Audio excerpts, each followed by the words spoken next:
అందరికీ నమస్కారం. ఇటీవల వరుసగా పేపర్ల లీక్ ఘటన తర్వాత కేంద్ర ప్రభుత్వం మీద తీవ్ర ఒత్తిడి వచ్చింది. ఇటీవల కేంద్ర విద్యాశాఖ మంత్రి కూడా రాజీనామా చేశారు, మనందరికీ తెలిసిందే. సో మనం అప్పుడే చెప్పాం, వాస్తవానికి ఈ తాత్కాలిక రాజీనామాల గురించి కాకుండా శాశ్వత పరిష్కారాల దిశగా ఆలోచిస్తే అది యువత భవిష్యత్తుకు మంచిదని మనం గతంలో చెప్పాం. అన్నట్టుగానే నరేంద్ర మోదీ గారు మొన్న జరిగిన ఘటనను తీవ్రంగా ఖండిస్తూనే భవిష్యత్తులో పటిష్టమైనటువంటి వ్యవస్థను తీసుకొస్తామని చెప్పి స్వయంగా ఆయన ఒక సెల్ఫీ వీడియో ద్వారా దేశానికి సందేశాన్ని ఇచ్చారు. సో ఇచ్చినట్టుగానే యుద్ధ ప్రాతిపదికన ఇప్పుడు ఒక కమిటీని, హై పవర్ టాస్క్ ఫోర్స్ కమిటీని అయితే నియమించడం జరిగింది. దీనికి ఇన్ఫోసిస్ సహ వ్యవస్థాపకులైనటువంటి నందన్ నీలేకన్ని చైర్మన్ గా ఉంచి మరొక 5 మంది సభ్యులతో, రాజకీయాలతో సంబంధం లేని 5 వివిధ రంగాల్లో నిపుణులైనటువంటి 5 సభ్యులు, అలాగే నందన్ నీలేకని ఆధ్వర్యంలో ఒక టాస్క్ ఫోర్స్ కమిటీని అయితే నియమించారు. సో ఈ కమిటీ పారదర్శకంగా ఎగ్జామ్స్ నిర్వహించడము, అలాగే లీక్స్ లాంటి అవకతవకలు జరగకుండా ఉండేందుకు ఒక పటిష్టమైనటువంటి వ్యవస్థను తయారు చేసేందుకు సూచనలు సలహాలు చేస్తుందని ఈ విషయాన్ని కూడా స్వయంగా నిన్న నరేంద్ర మోదీ గారే ఒక వీడియో ద్వారా బయట పెట్టడం జరిగింది. సో దీంట్లో మెచ్చుకోదగిన అంశం ఏంటంటే రాజకీయాలకు ఎక్కడా తావు లేదు, అలాగే ఈ కమిటీని ఎవరు విమర్శించేటట్టు కూడా లేదు, అందరూ ఆమోదించే విధంగా, ప్రతిపక్షాలు కూడా ఈ కమిటీలో ఉన్నటువంటి సభ్యులను చూసిన తర్వాత ఆమోదించే విధంగా ఒక కమిటీని అయితే ఏర్పాటు చేశారు. దీనికి చైర్మన్ గా ఇన్ఫోసిస్ సహ వ్యవస్థాపకులైనటువంటి నందన్ నీలేకని ఉంటే, మరొక కీలక వ్యక్తిగా ఇస్రో మాజీ చైర్మన్ అయినటువంటి సోమనాథ్ని అయితే నియమించారు. అలాగే తపన్ డేకా అని ఇంటెలిజెన్స్ బ్యూరో మాజీ డైరెక్టర్ గా ఉన్నటువంటి వ్యక్తిని కూడా నియమించారు. అలాగే కామకోటి, మద్రాస్ ఐఐటి డైరెక్టర్ గా ఉన్నటువంటి కామకోటిని నియమించారు. అలాగే అనితా కర్వాల్, విద్యాశాఖ మాజీ కార్యదర్శిగా ఐఏఎస్ గా ఉన్నటువంటి మహిళ, సో ఆవిడని కూడా నియమించారు. అలాగే అమృతాల్ మీనా, లాజిస్టిక్ నిపుణులు, ఈయన కూడా మాజీ ఐఏఎస్ అధికారి. సో ఇలా మొత్తంగా 5 మంది సభ్యులు, నందన్ నీలేకని చైర్మన్ గా మొత్తంగా 6 మందితో కలిపి ఈ టాస్క్ ఫోర్స్ అయితే ఏర్పాటు చేయడం జరిగింది. సో ఆల్మోస్ట్ టాస్క్ ఫోర్స్ ని అందరూ కూడా స్వాగతించారు. సరే, రాజకీయంగా విమర్శలు చేసే పార్టీలు చేసే విమర్శలను పక్కన పెడితే అందరూ, నేను గతంలో కూడా చెప్పింది అదే. సో రాజీనామాకు పట్టుబడుతున్నారు, ఓకే, బట్ రాజీనామాతోనే సమస్య పరిష్కారం అవుతుందంటే కాదు, శాశ్వత పరిష్కారాలను వెతకాలి. ఏ ప్రభుత్వం ఉన్నా కానీ ఏదో ఒక పేపర్ లీక్ జరుగుతుంది, ఆ ప్రభుత్వం ఈ ప్రభుత్వం అని ప్రభుత్వాలకు పేరు పెట్టాల్సిన పని లేదు. కానీ ఏ ప్రభుత్వం ఉన్నా కానీ, ఒకవేళ దేశంలోనే తొలిసారిగా ఇప్పుడు పేపర్ లీక్ అయ్యి ఉంటే మనం ఈ ప్రభుత్వాన్ని విమర్శించవచ్చు. కానీ ఏ ప్రభుత్వం ఉన్నా ఎక్కడో చోట ఎప్పుడో ఒకప్పుడు పేపర్ లీక్ అనేది జరుగుతూనే ఉంది, యువత ఇబ్బంది పడుతూనే ఉన్నారు. సో దీనికి శాశ్వత పరిష్కారానికి మాత్రం ఎవరు నడుం బిగించలే. కానీ ఫస్ట్ టైం నరేంద్ర మోదీ గారు ఒక స్పష్టమైన హామీ ఇచ్చారు. సో దీనికి ఒక శాశ్వత పరిష్కారాన్ని చూపుతాం, భవిష్యత్తులో పేపర్లు లీక్ అయ్యే అవకాశాలను పూర్తిగా తగ్గిస్తామని చెప్పి గతంలో చెప్పారు. ఆయన ఒక మాట చాలా స్పష్టంగా చెప్పారు, యువతకే ప్రాధాన్యత, యువత తర్వాతే ఎవరైనా సరే అని చెప్పి ఒక విషయాన్ని ఆయన స్పష్టంగా చెప్పారు. నిన్న కూడా ఆయన స్వయంగా మాట్లాడుతూ యువత ప్రాధాన్యతకే మేము కట్టుబడి ఉన్నామని చెప్పారు. ఆల్రెడీ దీనికి సంబంధించి కఠిన చట్టాలు, అంటే ప్రభుత్వం ఒక టాస్క్ ఫోర్స్ని ఏర్పాటు చేసింది, దానికంటే ముందు కూడా క్యాబినెట్ కి ఆమోదం కూడా తెలిపింది. కఠిన చట్టాలు, ఎవరైనా సరే పేపర్ లీక్కి పాల్పడితే 3 నెలల్లోనే ఆ కేసు సాల్వ్ చేయాలి. ఒకటి, ఫాస్ట్ ట్రాక్ కోర్టుల ద్వారా.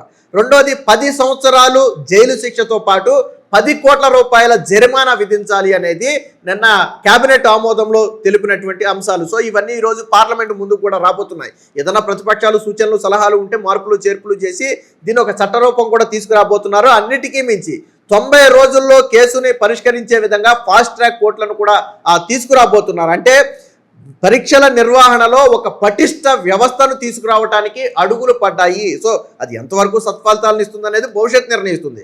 బట్ ప్రభుత్వం అయితే ఒక మంచి నిర్ణయాన్ని తీసుకుంది. ఒక పక్క ఒక టాస్క్ ఫోర్స్ కమిటీని ఏర్పాటు చేసింది, సూచనలు సలహాల కోసం అత్యధిక క్వాలిఫైడ్ నిపుణులుగా ఉన్నటువంటి వివిధ రంగాలకు చెందినటువంటి వ్యక్తులతో 6 మందితో ఒక టాస్క్ ఫోర్స్ని ఏర్పాటు చేయడమే కాకుండా మరో పక్క చట్టాలను కూడా కఠినతరం చేస్తూ యువతకు ఒక భరోసా ఇచ్చే ప్రయత్నం అయితే నరేంద్ర మోదీ ప్రభుత్వం చేసిందని చెప్పొచ్చు. అలాగే మన కేంద్ర విద్యాశాఖ మంత్రి రాజీనామా చేస్తూ కూడా యువత పక్కదారి పట్టొద్దు, యువత కేవలం చదువు మీద మాత్రమే దృష్టి కేంద్రీకరించాలని, నా వల్ల వాళ్ళు డిస్టర్బ్ కాకూడదనే ఉద్దేశంతోనే నేను రాజీనామా చేస్తున్నానని ఆయన ఒక ప్రకటన కూడా విడుదల చేయడం జరిగింది. దానికి కూడా చాలా మంది పెద్ద ఎత్తున మద్దతు తెలిపారు. ఆ రోజు ఆయన మాట్లాడినటువంటి మాటలకు కూడా చాలా మంది యువత మద్దతు కూడా తెలపడం జరిగింది.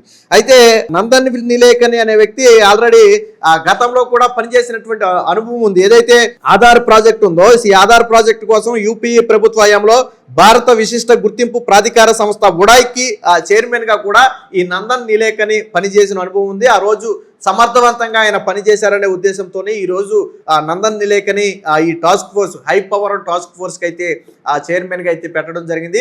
సో చైర్మన్ తో సహా 5 మంది వివిధ రంగ నిపుణులు ఇందులో ఉండటం ద్వారా ముఖ్యంగా ఇస్రో నుంచి కావచ్చు, అలాగే మాజీ ఐఏఎస్లు కావచ్చు, అలాగే యూనివర్సిటీలు, మద్రాసుకు చెందినటువంటి యూనివర్సిటీ ప్రొఫెసర్లు కావచ్చు. సో ఇలాంటి కొంతమంది కీలక వ్యక్తులను ఎంచుకుని ఒక హై పవర్ టాస్క్ ఫోర్స్ కమిటీని అయితే ఏర్పాటు చేశారు. ఇది తక్షణమే తమ పని కూడా ప్రారంభించబోతుంది. పూర్తి స్థాయిలో ప్రక్షాళన అంటే తాత్కాలిక ఉపశమనం లాగా కాదు. ఇప్పుడు రాజీనామా అనేది నాకు తెలిసి తాత్కాలిక ఉపశమనం మాత్రమే, బట్ దానివల్ల జరగాల్సిన నష్టం జరిగిపోయింది. సో భవిష్యత్తులో ఈ జరగాల్సిన నష్టాలను నివారించే ఒక శాశ్వత పరిష్కారం కావాలి అన్నాం. సో ఆ శాశ్వత పరిష్కారం దిశగానే ఇప్పుడైతే ఎన్డీఏ ప్రభుత్వం అడుగులు వేస్తున్నట్టు తెలుస్తుంది. మొత్తంగా నరేంద్ర మోదీ గారు ఈ వ్యవహారాన్ని సీరియస్ గా తీసుకున్నారైతే స్పష్టంగా అర్థమవుతుంది. ఎందుకంటే ఇప్పటికే 47 మంది ఉద్యోగులకు శాశ్వత ఉద్వాసన కూడా పలికారు. ఏదైతే ఈ ఆరోపణల నేపథ్యంలో కేంద్రంలో 47 మంది ఉద్యోగులను సస్పెండ్ చేయటం కాదు, పూర్తిగా శాశ్వతంగా రిమూవ్ చేశారు. ఉద్యోగాల నుంచి వాళ్ళని రిమూవ్ చేశారు. అంటే చర్యలు తీసుకోవడం మొదలు పెడితే ఎంతటి వ్యక్తులనైనా మేము వదిలిపెట్టబోము అనే ఒక స్ట్రాంగ్ మెసేజ్ అయితే ప్రజల్లోకి నరేంద్ర మోదీ గారు ఇచ్చారు. ఒక పక్క కేంద్ర మంత్రి రాజీనామా, మరో పక్క 47 మంది ఉద్యోగుల శాశ్వత ఉద్వాసన, ఇంకో పక్క కఠిన చట్టాలు, 10 కోట్ల జరిమానా, 10 ఏళ్లు జైలు శిక్ష, 3 నెలల్లో కేసును తేల్చే ఫాస్ట్ ట్రాక్ కోర్టులు కావచ్చు. అలాగే ఇంకో పక్క high power task force committee, Nandan Nilekani నేతృత్వంలో హై పవర్ టాస్క్ ఫోర్స్ కమిటీతో పాటు విపక్షాలు చెప్పే సూచనలు, సలహాలను కూడా మేము పరిగణలోకి తీసుకుంటాం. అంటే ఈ విషయంలో ఏదైతే ఎగ్జామ్స్ లీకుల విషయంలో ఉందో, ఈ పటిష్ట వ్యవస్థ కోసం మాతో ఎవరికి కలిసి వచ్చినా కానీ మేము వాళ్ళను జాయిన్ చేసుకుంటాం. అందరి సూచనలు, సలహాలు తీసుకుని భవిష్యత్తులో అంటే ఒక మార్పు వ్యవస్థను క్రియేట్ చేయాలనే ఉద్దేశంతో మేము ఉన్నామని చెప్పి నరేంద్ర మోదీ గారి ఉద్దేశం అయితే చాలా స్పష్టంగా ఉంది. స్వయంగా ఆయనే ఇంతకు ముందులాగా ఏదో పేపర్ ప్రకటనలా కాకుండా స్వయంగా ఆయనే ఒక వీడియో రూపంలో ఇటీవల ప్రజలకైతే సందేశం ఇచ్చే ప్రయత్నం చేస్తున్నారు. ఏదైతే గతంలో మొన్న కూడా నరేంద్ర మోదీ గారు ఒక సెల్ఫీ వీడియో విడుదల చేశారు. సో ఆ సెల్ఫీ వీడియో అత్యధికంగా గంటల వ్యవధిలోనే మిలియన్ వ్యూస్ సాధించి ఒక రికార్డు కూడా సృష్టించింది. సో అలాగే నిన్న కూడా ఒక వీడియోని స్వయంగా ప్రజల కోసం, ముఖ్యంగా యువత కోసం నరేంద్ర మోదీ గారే స్వయంగా విడుదల చేయడం జరిగింది. సో అంటే ఈ విషయాన్ని, యువత విషయంలో ఎన్డీఏ ప్రభుత్వం చిత్తశుద్ధితో ఉంది. సో జరిగిన పొరపాటు మళ్ళీ జరగకుండా భవిష్యత్తులో ఒక పటిష్టమైన వ్యవస్థను తీసుకువచ్చేందుకు పునాదులు వేసే ప్రయత్నం అయితే చేస్తుంది అని చెప్పొచ్చు. సో ఇప్పుడు మీరు ఎలా చూస్తారు? నరేంద్ర మోదీ గారు తీసుకుంటున్నటువంటి ఈ చర్యల వల్ల కట్టడయ్యే అవకాశం ఉందనుకుంటున్నారా? అలాగే వీడియో ఎలా ఉందనేది కామెంట్ రూపంలో తెలియజేయండి.